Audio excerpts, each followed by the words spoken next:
I never thought the day would come when I would see red, not just anger, but the kind of fury that makes you feel like a different person. And it all started with my cat, Luna. Luna wasn't just a cat. She'd been with me through every breakup, every job change, every late night when I felt like no one else understood me. She was loyal in the way only animals can be, curling up beside me when I was sick, meowing at the door when I came home, pawing at my face when I'd oversleep. She wasn't a pet, she was family. One late afternoon, I was in the driveway getting groceries out of my car.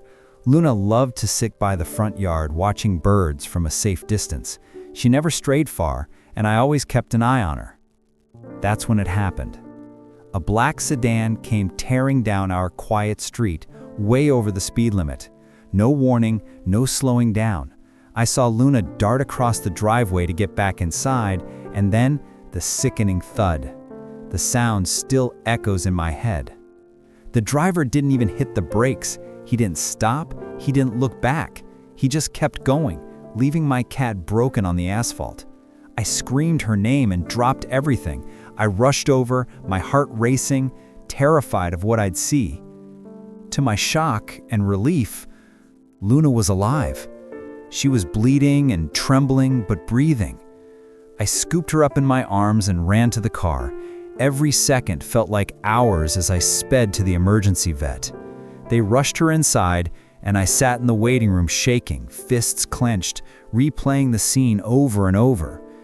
The vet came out an hour later. "She's a fighter," he said. "Her ribs are fractured, but with rest and care, she'll recover." I nearly collapsed with relief. My girl was going to make it. But the relief quickly hardened into rage.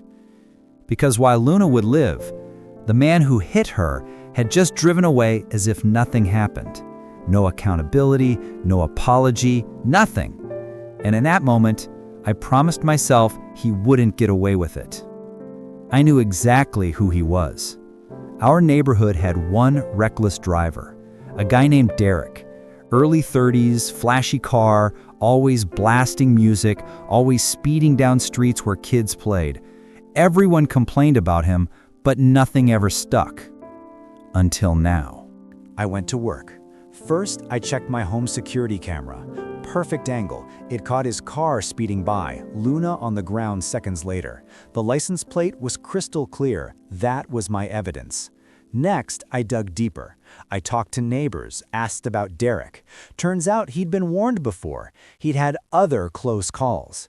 He laughed them off, bragging that he knew people who could get him out of tickets.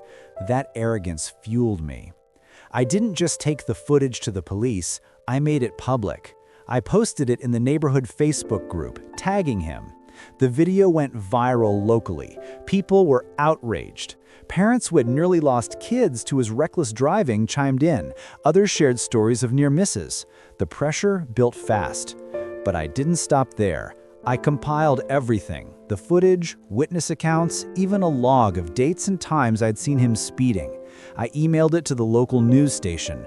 Within 24 hours, Derek's face and his car were on TV, labeled as a danger to the community.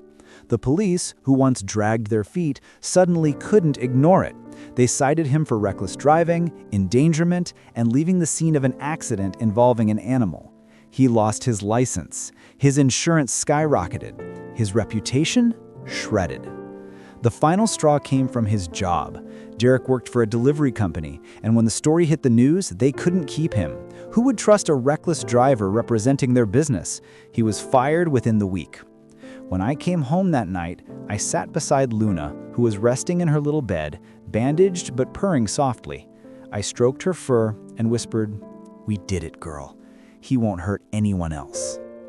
Revenge didn't heal her ribs, and it didn't erase the sound of that impact from my mind, but it brought justice. It turned Derek from the untouchable neighborhood menace into an example of what happens when arrogance meets accountability. And every time I hear Luna's soft purr now, I remember, family deserves to be defended no matter what.